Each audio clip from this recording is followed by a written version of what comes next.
Every year in Australia, someone breaks down in the Great Australian Outback. Every year. A lot of the time with tragic consequences. Sometimes those people just never get back home. And it's unnecessary by and large. This little series we're going on at the moment is about how to turn your motor vehicle, whether it's a four-wheel drive, kitted out with the latest and greatest stuff, or it's just a family's runabout. People go off the beaten track in all manner of vehicles. So it's important you understand what things you can do when that vehicle breaks down or gets stuck or is otherwise disabled and not able to get you back home to safety, what your options are in terms of being able to use that vehicle in a different way. And this is the key concept I want to get across to you right at this point. That vehicle ceases to become a vehicle and straight away becomes something else. And that something else is one great big survival resource. Now the first thing I want you to think about doing with this is shifting your preciousness of the vehicle. That vehicle's got 5 tyres on it, sometimes 6 depending on how well configured it is for off-road travel.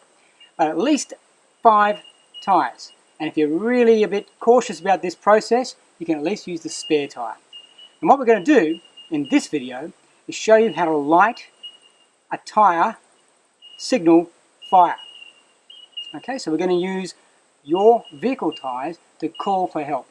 Now we do this only when we start to become aware of search activity in our vicinity. That's really important. Don't just light them willy-nilly. Light them when you hear search aircraft hovering around the area, clearly looking for you.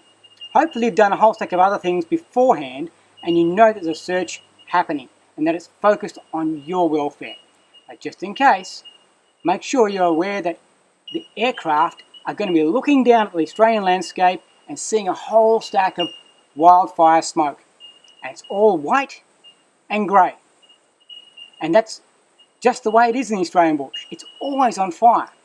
So if you suddenly light another light, white and grey fire, it's just one more fire in a complex array of fires on off-road that the crews need to search thoroughly for each one. A tyre fire is different. It burns black. And we're going to see that in just a minute. Okay? But lighting that fire is not as easy as a lot of people will tell you it is. I've done it a few times and it can take a bit of effort. So I'm going to show you the fastest way I've been able to figure out to date to get a fire lit on that tyre and to do it quickly. Right? So we're going to do that by first taking the wheel, if it's on the vehicle, off the vehicle. Secondly, if it's a spare wheel, get it out and we're going to deflate it. We don't want that thing going bang once we start to burn it. Right? We're going to have it in a nice clear area so that it can be clearly part of our entire footprint on the ground. And it's a clear statement. I would like some assistance here, please. Alright?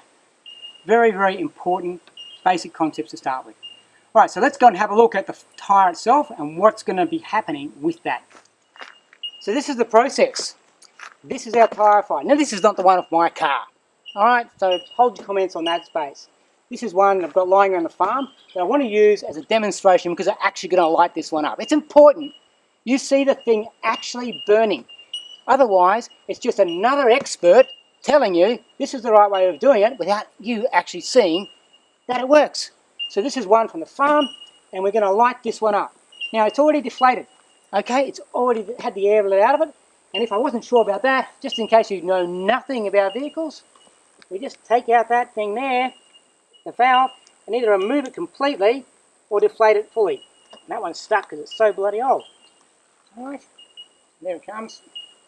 Right, so I can pull that valve straight out of there and that gets our tyre nice and flat so it doesn't explode when I'm down here. Because it's only going to then spin around and potentially throw my fire in an uncontrolled way around the area. And I'm already in a situation if I'm doing this. So why would I make it worse? Alright, so the key thing is, tyres flat, areas clear. Yeah? Now this bead around here is what we're going to utilise. This is the best thing I can come up with after years of thinking about this problem in terms of how to light this thing fast. Now what I'm going to do is the vehicle is full of accelerants. This particular vehicle I'm driving today is a petrol vehicle. So I'm going to punch a hole in the fuel tank, I'm going to rip open a fuel line, I'm going to milk a bit of fuel out of carby. Somehow, I'm going to get some fuel in a container and have it on standby. Right? Now, when I hear the aircraft overhead, or approaching, or moving around the area around me, I'm simply going to draw attention to them visually by lighting this thick black smoke. And to do that, I'm going to pour that petrol around the rim here, so it sits in the rim. I'll lose a little bit down the sides there, and then I'm going to simply throw a spark into that.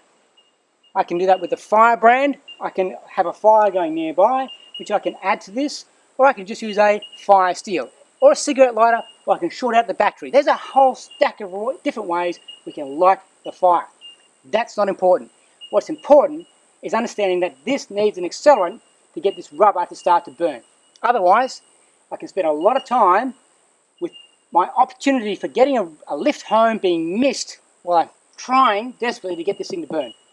Alright, so let's see how we go with that bit.